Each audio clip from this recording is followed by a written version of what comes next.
మన గ్రామ దేవతలు ఎలా వెలిశారు? మనం రకరకాల పేర్లతో పిలిచే గ్రామ దేవతల నామ విశేషాలేంటి? గ్రామ దేవత వ్యవస్థ. గ్రామాలలో వెలిసే దేవతా దేవుళ్లను, ముఖ్యంగా స్త్రీ దేవతా రూపాలను గ్రామ దేవతలని అంటారు. సంప్రదాయాలను అనుసరించి గ్రామ రక్షణగా ఈ దేవతలను ఊరి పొలిమేరలలో ఏర్పాటు చేసేవారు. ప్రాచీన కాలంలో మానవుడు ఎంతో తెలివైనవాడు. ఇంట్లో ఉన్న చిన్న పెద్ద ఆడ మగ అందరూ దేవీ నవరాత్రుల కాలంలో ఎక్కడో ఉన్న మధుర మీనాక్షమ్మ వద్దకో, కంచి కామాక్షమ్మ దగ్గరకో, బెజవాడ కనకదుర్గమ్మ చెంతకో వెళ్ళాలంటే కుదరకపోవచ్చు. ఒక్కొక్కప్పుడు సొమ్మున్నా వెళ్ళే వీలు ఉండకపోవచ్చు. వీలు చిక్కినా అందరికీ ఒకేసారి వెళ్ళడం సాధ్యపడకపోవచ్చు. ఇలాంటి సందర్భాలలో అలాంటి వాళ్ళు అమ్మ దర్శనానికి వెళ్ళలేకపోయామే అని నిరాశ పొందకుండా ఉండేందుకు, ఎక్కడో ఉన్న తల్లిని ఇక్కడే దర్శించుకున్నామనే తృప్తిని పొందేందుకు గ్రామదేవత వ్యవస్థని ఏర్పాటు చేశారు పెద్దలు. ఈ దేవతా ప్రతిష్ట గొప్ప విద్వాంసులైన వేదస్మార్త ఆగమ శాస్త్ర పండితుల చేతనే జరుగుతుంది. ఎవరికి నిజమైన భక్తి ప్రవృత్తులతో పాటు అర్చకునిగా ఉండే తీరిక ఓపిక ఉంటాయో అలాంటి వారిని వారి కోరిక మేరకు అర్చకులుగా నియమించారు పూర్వీకులు. దేవతా విగ్రహ ప్రతిష్ట శాస్త్రీయంగా నిర్వహించబడింది కాబట్టి ఆ దేవతల కింద బీజాక్షరాలున్న యంత్రము సరైన ముహూర్తంలోనే వేయబడింది కాబట్టి గ్రామదేవతలంతా శక్తి ఉన్న దేవతలే అవుతారు. భక్తుల కోరికలు తీర్చగలిగేవారు అవుతారు. అయితే ప్రతి సంవత్సరం ఆలయ ప్రతిష్ట జరిగిన ఆ నెల ఆ తిథి నాడు ఖచ్చితంగా విద్వాంసుల్ని పిలిచి పవిత్రోత్సవాన్ని చేయించాల్సిందే. అలా చేయడం వలన అమ్మకి మన ద్వారా ఏదైనా లోటుపాట్లు కలిగి ఉంటే తొలగిపోతాయి. గ్రామదేవతల ఆవిర్భావం. పంచభూతాలు అనగా గాలి, నీరు, అగ్ని, భూమి, ఆకాశం కారణంగానే ఈ ప్రపంచమంతా ఏర్పడింది. అందుకని ఈ పంచభూతాలకి ప్రతీకలుగా 5 గ్రామదేవతలను ఏర్పాటు చేశారు తొలి దశలో. పృథ్వీ దేవత. మొదటిది పృథ్వీ అంటే నేల. ఇది పంటకి ఆధారం. కుంకుళ్ళు బాగా పండే ప్రాంతంలో ప్రతిష్ఠించిన పృథ్వీని దేవతను కుంకుళ్ళమ్మ అన్నారు.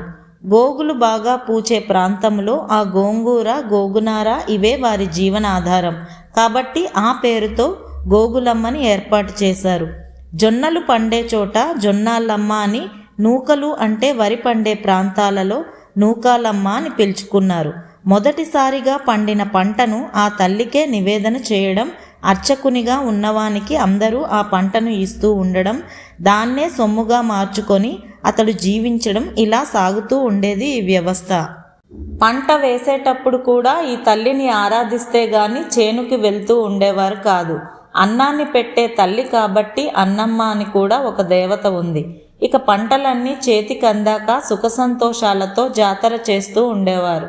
అదే ఇప్పటికీ అనేక గ్రామాలలో కొనసాగుతుండడం జరుగుతూ ఉంది. జలదేవత.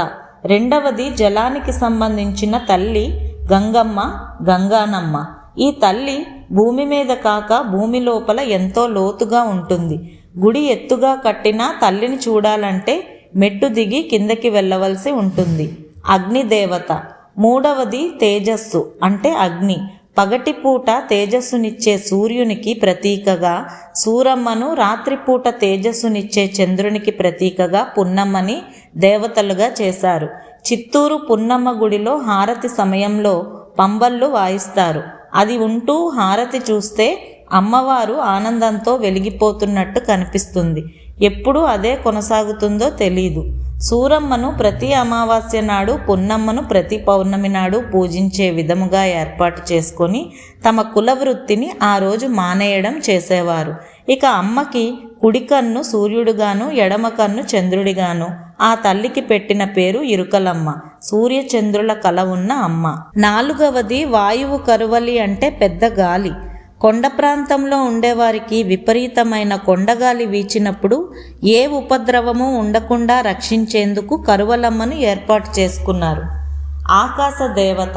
5వది ఆకాశం ఎత్తులో ఉన్నందున కొండమ్మను ఆకాశ దైవానికి ప్రతీకగా తీసుకున్నారు. పిడుగులు, మెరుపులు, గాలివాన ఇలాంటి వాటి నుండి రక్షించేందుకు ఈ తల్లిని ఏర్పాటు చేసుకున్నారు. మనం రకరకాల పేర్లతో పిలిచే ప్రతి గ్రామదేవత పేరు వెనుక ఒక పరమార్థం ఉంది. సొంత ఊరిని విడిచి పొరుగురు వెళ్ళే వ్యక్తుల రాకపోకల్ని గమనిస్తూ ఊరి పొలిమేరలో ఉండే తల్లి పొలిమేరమ్మ క్రమంగా పోలేరమ్మ అయింది. ఎల్లా అంటే సరిహద్దు అని అర్థం. అందుకే ఎల్లమ్మ కూడా ఈ పనిని చేసేదన్నమాట. ఒక వ్యక్తికి జీవన భృతి కలిగించి పోషించే తల్లి పోచమ్మ అన్నమాట. ఎల్లమ్మ తల్లి తన భక్తులకి ఎటువంటి వ్యాధులు రాకుండా నివారించేదైతే పోచమ్మ పోషణ కలిగిస్తుంది. ప్రతి వ్యక్తికి ఇంతకాలం జీవించాలనే ఒక అవధి ఏదుందో ఆ కట్టని మేయగల అమ్మే కట్టమైసమ్మ. స్వచ్ఛమైన అమ్మ అనే అర్థంలో స్వచ్ఛ అనే 2 పదార్థాలు కలిపి అచ్చమ్మగా అయింది. సాధారణంగా 5 ఊళ్ళకో దేవత ఉంటుంది. మా ఊళ్ళన్నింటికీ అమ్మ అనే అర్థంలో ఆమెను మా ఊళ్ళమ్మ అని పిలుస్తుంటే క్రమముగా అది మా ఊళ్ళమ్మ అయింది. ప్రజల మనసులో పుట్టే ఏ కోరికైనా మంచిదో కాదో తానే నిర్ణయించి కోరిన కోరికను తీర్చే బాధ్యతని స్వీకరించి భక్తులకు అండగా నిలిచే తల్లి తలుపులమ్మ. తలుపులమ్మ ఆలోచన వాటిని తీర్చే తల్లి తలుపులమ్మ క్రమక్రమముగా తలుపులమ్మగా మారింది. ఇంట్లో నుండి బయటికి వెళ్ళేటప్పుడు తల్లికి లేదా భార్యకి ఎలా చెప్తామో అలాగే ఆ తల్లిని ప్రార్థించి వెళ్ళడం చేస్తారు. శంకరునితో కలిసి అర్ధనారీశ్వర రూపముతో అమ్మవారు ఉండేది. ఆ కారణంగా శంకరుని మెడ మీద గలము మచ్చ, అంకం కారణంగా అంకగలమ్మ అంకాలమ్మగా మారిపోయింది. పొలిమేరలో ఉండే మరొక తల్లి శీతలాంబ. ఈమె చేతుల్లో చీపురు చేట ఉంటాయి. తన గ్రామంలోని ప్రజలకు వ్యాధులను కలిగించే క్రిమికీటకాలని, భయాన్ని కలిగించే భూతప్రేత పిశాచ గణాలను గ్రామంలోనికి రాకుండా ఊడ్చి చేటలోకి ఎత్తి పారబోసేది ఈ దేవతే. పాములు బాగా సంచరించే చోటులో ఉండే దేవత తల్లి పుట్టమ్మ. ఈమె గుడిలో అనేక పుట్టలుంటాయి. అక్కడే సుబ్రహ్మణ్య షష్ఠికి అందరూ పుట్టలో పాలు పోస్తారు. ఈ తల్లికే నాగేశ్వరమ్మ అని కూడా అంటారు. పాము ప్లస్ అమ్మ పాపంను అవుతుంది కాబట్టి ఈ తల్లికి పాపమ్మ అని కూడా అంటారు. సుబ్రహ్మణ్యేశ్వరుడు పేరు మీదే సుబ్బమ్మ కూడా దైవంగా ఉంది. బతుకుకి కావలసిన వర్షాన్ని పంటని ఇచ్చే తల్లి బతుకమ్మ. గ్రామ ప్రజల మంచిని చూసే అమ్మ కన్నమ్మగా ఎప్పుడూ సత్యాన్ని చూస్తూ ఉండే తల్లి సత్తెమ్మ. అలాగే పుల్ల వికసించిన కళ్ళున్న అమ్మ పుల్లమ్మ. ప్రతి విషయాన్ని ఎంతో శ్రద్ధగా పరిశీలించి చూస్తుంది కాబట్టి ఆమె పుల్లమ్మ అయింది. ఇక ప్రతి శుభకార్యానికి నైవేద్యాన్ని అర్పించుకునే చోట ఉన్న తల్లి అర్పణమ్మ. బెల్లం బాగా ఉన్న ప్రాంతాలలో ఈ తల్లికి అప్పాలు బాగా ఇష్టమంటూ భావించే భక్తులు అప్పాలమ్మ అన్నారు. అమ్మవార్ల ఊరేగింపులో అన్నిటికన్నా చిన్నది బాలా త్రిపుర సుందరి విగ్రహానికి సమమైన ఉజ్జి అయినది పెంటి బాల అంటే పెంటమ్మ. భోజనాన్ని అందించగల తల్లి అనే అర్థములో బోనముల భోజనం అనే పదానికి వికృతి ప్లస్ అమ్మ బోనాలమ్మ. అయ్య అయిన శంకరునికి అమ్మ భార్య కాబట్టి ఈమెను అయ్యమ్మ అని కూడా కొన్ని చోట్ల పిలుస్తారు. లలితాంబ బండాసురుణ్ణి చంపేందుకు గుర్రాల మీద కూర్చునే స్త్రీ సైనికుల సైన్యముతో వెళ్ళింది కాబట్టి గుర్రాలమ్మ అయింది. ఊరు పేరును బట్టి పిలుచుకునే దేవతలు కొందరున్నారు. సోమప్రోల అంబ, సోమపోల మాంబ అన్నారు.